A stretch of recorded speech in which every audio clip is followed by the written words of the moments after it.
Before I begin, I feel like I need to say something because I'm not preaching on the gospel. But in terms of the gospel, I would encourage you to go back to your Lord of the Rings and to read what Tolkien has to say about allegory. And then you'll know kind of what I think about what might be going on in that particular gospel. But go read what Tolkien has to say about allegory, or Google it. Surely the Lord is in this place, and I did not know it. How is God meeting you in the messy middle of your journey? We often speak about faith and our lives in faith as journey. Now, not one where there's a single path, but more like a pilgrimage, or like Robert Frost's two roads diverged in a yellow wood, where the way isn't always clear, where we stop and stay at certain places, where we make decisions, choose a fork in the road, a fork that leads down a particular path, neither right nor wrong, just perhaps different than if we'd taken the other one. Faith as journey is less about the end or the destination, because the end is always and is ever God. And it's more about who we meet, who we're met by, what we do, how we are changed along the way. It's about holy encounter in our lives and in our living. And I really like that image of life because it's messy enough for me. Because journeys aren't always easy. Journeys are tough sometimes. Bad things happen. Wonderful things happen. Journeys change us. And God meets us in the messy middle of our journey. Now, at the moment, I realize most of us aren't journeying very far. We're staying close to home. But in the past, I've taken a lot of road trips. I've taken other trips as well, but primarily, I've taken road trips. For 6 years, I lived in the Kootenays in Castlegar, and journeys are simply part of living there. We took a lot of road trips to Costco, road trips to visit family and friends, hours and hours in the car. And we made a game of it. The trip would go well, depending on how many animals we saw along the way. The trip would go bad if we didn't see any. Some of our trips were uneventful. Sometimes we made it in record time. Sometimes we got caught in construction. We never hit a deer or a moose or a bear, but we did see them on the good trips. I enjoy going on journeys. What's your favorite journey? Who did you meet when you stopped? Often, I've met the most amazing people in restaurants and shops, waiting in line at the ferry. When my kids were much smaller, we had to stop a lot on the way. And we met and were met by this most amazing assortment of people going along their journeys. Now, Jacob is also on a journey. He's stolen his brother's birthright, and he's had to leg it. Esau is on his heels, he is out for blood, and he has every right to be, because at this point, Jacob is a shady, shady character and a terrible brother. It's the beginning of what will turn out to be a very long journey for him. And in the midst of messiness, in the midst of his very bad behavior, in the midst of danger and worry and anxiety, he stops for the night. He stops and he lays down and is met by God. He's given this powerful reminder that the world is holy, that God is with him, not just when he's good, when he's doing the right thing, but always. That the place where he finds himself is holy ground, is more than holy ground. It's the house of God, the Bethel. And his response is to say, surely the Lord is in this place, and I did not know it. He has a mystical experience. He's met by God in the middle of his messy journey, and he is transformed, or he begins to be transformed by that encounter. When has God met you in the messiness of your journey? When has God swooped in the middle of all the things that are going on, the good and the bad, and shown you how much you are beloved?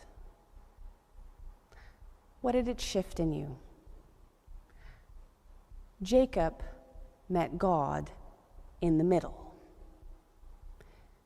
Most of us are in the middles of journeys, and the middle can sometimes be a harder place to be. Now, the beginning of journeys are exciting. I usually can't sleep before we're going on a journey. I'm ready to go at 5 o'clock. I wake everyone up. I make sure we have water bottles. Kids have their clothes packed. We are ready to go and out the door by 6. I can't wait to get going. The beginning is always exciting, even when it's scary. And it's the same with the end. The end is exciting as well. We get to the place we're going, to the end of our destination, and we're ready to be there. And of course, the end of our journey is always God, is love, is belovedness. But the middle part is another story, because that's the messy part. That's the place where we're not at the excitement of the beginning, and we're nowhere near the end, and everyone, at least in my house, starts to get bored or tired or hungry or grumpy. It's life in the car kind of normalizes. It's not exciting anymore. Life in the middle, even in COVID, normalizes, and we have to find our rhythm. It's messy in the middle. We think we're going one way, and we're making good time, and we hit a detour. Sometimes in the middle, we have to stop and pause. Sometimes we have to go back. It's the messy middle when the kid gets sick.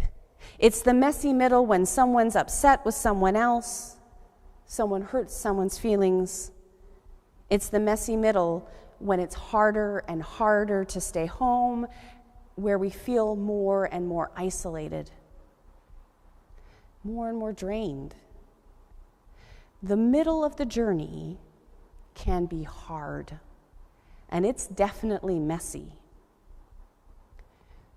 But it's also the place where the best stuff on any journey happens, the holy stuff, the good stuff.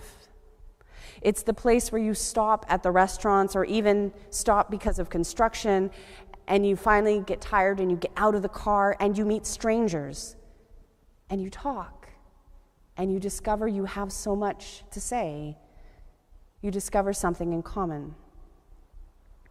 It's the place when all of a sudden there's quiet and you're deeply connected to the people in the car and deeply connected to the sacredness of the whole earth.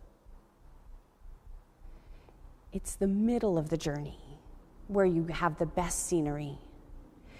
It's the place where kindness and compassion come and take your breath away, because an hour before there was fighting.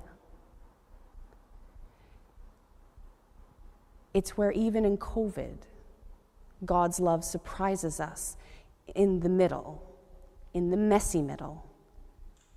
That's where the unexpected and holy things happen. The middle of the journey, finding our rhythm and our pace, carrying on. This is the holy stuff of the journey. This is the real life part. It's the place where God comes and takes our breath away with something spectacular, even if it's very small.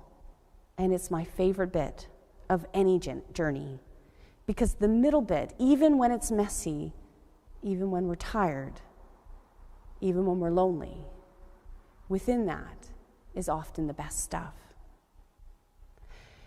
as Jacob reflects on the middle of his messy story, at a point where he's still shady, where he's not in right relationship with his brother, and he's still running away, his response to this holy encounter, right in the midst of the middle, is surely God is in this place, and I did not know it.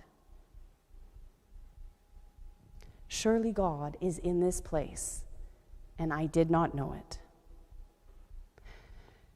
How is God in the middle with you? As the psalmist says, "Where can I go then from your spirit? Where can I flee from your presence? If I climb up to heaven, you are there. If I make my grave my bed, you are there also. If I take the wings of the morning and dwell in the uttermost parts of the sea, even there your hand will lead me, and your right hand hold me fast. If I say, surely the darkness will cover me, and the light around me turn to night, darkness is not dark to you.